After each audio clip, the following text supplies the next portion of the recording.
We are number 4 in my top 15 favorite WrestleMania matches of all time. Again, this is my personal opinion. This is not a factual fact of me saying like this is hands down the greatest match of all. These are the greatest matches. These are my favorites. Not the greatest. These are my personal favorites.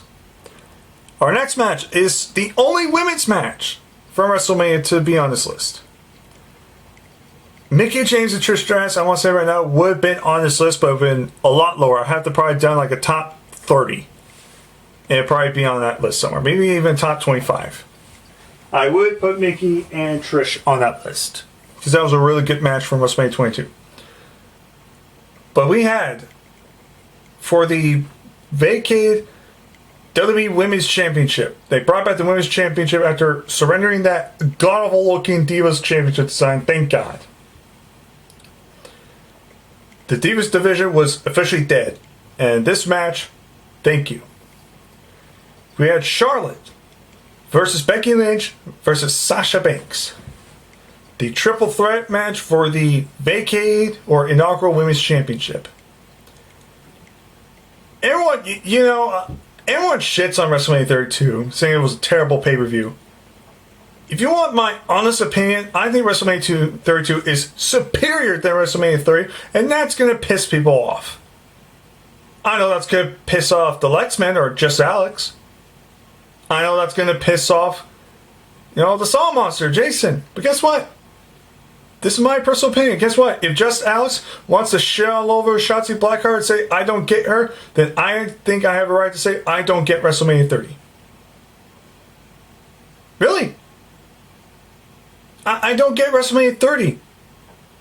Daniel Bryan. Again, it's the Daniel Bryan show. I loved it. I loved it when Daniel Bryan won, but in the Battle Royal was fun, but what else happened? 3 legends? For Stone Cold Rock and Hulk Hogan? Thanks, but I want to see my wrestling matches. Undertaker getting concussion, that match sucked, and his streak ending, man, that was really good. The Shield versus the New Age Outlaws and Corporate Kane in a 2-minute match, man, that was 5-star classic quality right there. And then Bray Wyatt being buried by John Cena. My God, that just screams Taker and Shawn Michaels at WrestleMania 25. Man, whoo, man, people are right. That was one of the best manias I've ever seen. So you can tell WrestleMania 30 is probably the most overrated WrestleMania I think ever. WrestleMania 32, no matter how you look at it, whether you liked it or not, can we all agree on one thing? That this triple threat women's match was by far the best match of that entire show. If you asked me a few years ago, I would say Taker Shane Man. Now, looking back on it, I'm a fucking moron. Because that match was just average. I think some people kind of shit on it a little too much. It wasn't that bad. It was just pretty slow. It didn't have that epic moment, Shane jumping off the cell. Triple H and Roman Reigns, yeah, that match sucked. It was no good. But you had that ladder match. The Intercontinental Championship ladder match was great. You had AJ and Jericho, which I thought was very good. So, in the Battle Royal, even though it was pointless, it had some fun moments in there. So it wasn't like the whole show was shit.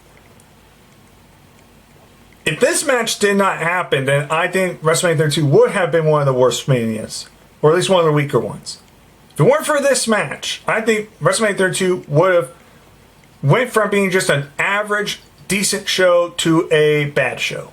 If it weren't for this match.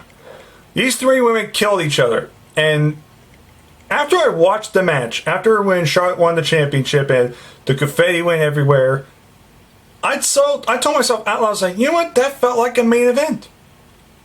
That felt like we just watched a WrestleMania main event. It really felt like that. From the promo, the entrances, especially Sasha's entrance was catchy as all hell. I'm not the biggest Snoop Dogg fan, but I'll admit that live performance entrance was pretty cool for Sasha. And then Sasha coming out of the Eddie Guerrero gear, that nice little touch. But this triple threat match was great. There were a few slip-ups, but they recovered quick. This was just almost a non-stop, fast-paced action match. The one spot I'll actually remember the most, it's not even Ric Flair getting tackled by, I think it was Becky Lynch, which was hilarious because I've never been a big fan of Ric Flair. So when that happened, I was applauding. I was like, thank God. And it was, yeah, I'm not a Ric Flair fan. I think he's really overrated. But the one spot I really liked, and I'm going to bet $1,000,000 this was not intentional. Sasha Banks goes to dive to Charlotte, and she's doing a suicide dive. We've seen Sasha do the suicide dive before. But it looked like that Sasha might have done it a little too early, or might have tried diving a little too soon, or something happened, but she was going down. She was like maybe about to hit her head on the apron or something.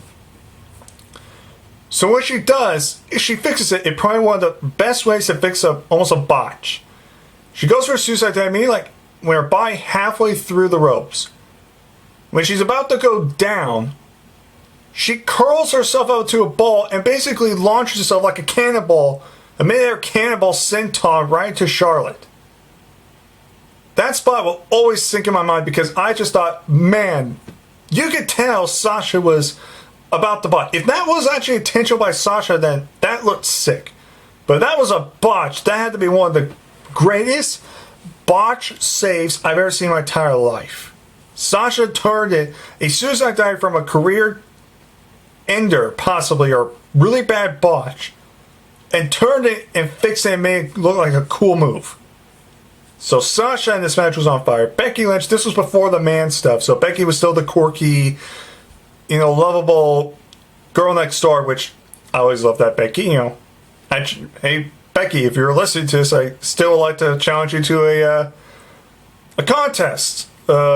See who could do the most puns. I think I can beat you on that one. With a little bit of straight fire. See what I did there? Apologize for that. That was bad. But this match was great, and then Charlotte was even great in this match. And people will shit on me saying about oh, you hate on Charlotte. You think she sucks. Like, let me explain something. She's the female Roman Reigns for a reason. I don't hate her because of her in-ring work. Charlotte is very good. Sometimes she's had great matches. I will admit that. Worker overall, she's pretty good. And sometimes she'll have excellent matches. Like this one. So I'm not going to shit on Charlotte for her in-ring work. Just like Roman Reigns. I don't shit on him for his in-ring work. Excuse me. But I'm so done with Charlotte being handed everything. Like, here's the championship. Here's this. Here's the main event. Here's this. And I know it's not Charlotte's fault. Well, except for Royal Rumble. So, because apparently WWE promised they would give Charlotte, the Royal Rumble. And I guess they did last year. And Charlotte was pissed. So she was like, I want the winner of the Royal Rumble. So that part I blame Charlotte for. If that's the case, then yeah, I have a right to be pissed with Charlotte. Which, by the way, if Charlotte beats Rhea Ripley at WrestleMania this year, there will be a huge mega rant. Just FYI, if Rhea Ripley loses to Charlotte Flair, I will lose my mind and I will flat out fucking flip shit. So they better do the right thing and have Rhea Ripley win. And just like this match, just like that match, in my opinion, the wrong person won. Charlotte Flair wins. She was the last person I actually wanted to see her win this match, and when she won, I was pretty mad. I wasn't like chucking shit or anything, but I was not happy. It's like, why give it to Charlotte? I thought they were going to give it to Sasha Banks. And I still think that, watching this match, I still think Sasha should have won. Now, I know Sasha had her moment on the one Raw. It was the Raw after Battleground 2016, which, in my opinion, was still the truly last great Raw we ever had. I don't care what anybody says. I mean, that was really the last great Raw from start to finish. I love that Raw. But Charlotte ended up winning, and then she ended up feuding with Sasha Banks for a little bit, and they had some great matches and some even good matches. But then Charlotte will always be on top. So in my opinion, Sasha should have won. And I know I've said some things about Sasha, how she kind of shits on her fans, which, let's be honest, guys, it's fucking true. She has shat on her fans. She's known for not always being the most pleasant person to be around. Can we all admit that? let's not lie ourselves. But you cannot deny she's one of the best female performers in this business. This match was great. I still think the wrong person won. But this match really helped the division out. And this was the kind of the kickstart for the division. I mean, yeah, the women's division now is kind of like in the mist. I mean, especially Raw. And we got Shayna Baszler and Becky Lynch was good and all. SmackDown Women's Championship, I don't know what the fuck they're doing. It went from a 6-pack, now it's a 5-way. Why isn't it just Bayley and Sasha Banks? The NXT Women's Championship, at least it's something different. It's a match we kind of want to see. That was Rhea Ripley and Charlotte.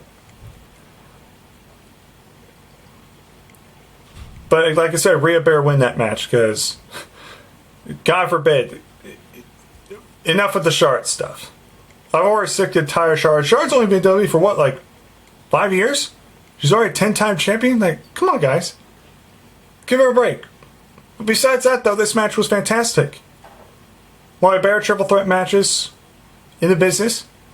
And one of the best women's matches ever. And one of the best WrestleMania matches ever. And again, I look back on this match and it was hands down the match of the night. Felt like a WrestleMania main event, too. Felt like a WrestleMania main event more than Triple H and Roman Reigns. That, you know, is a cold hard fact.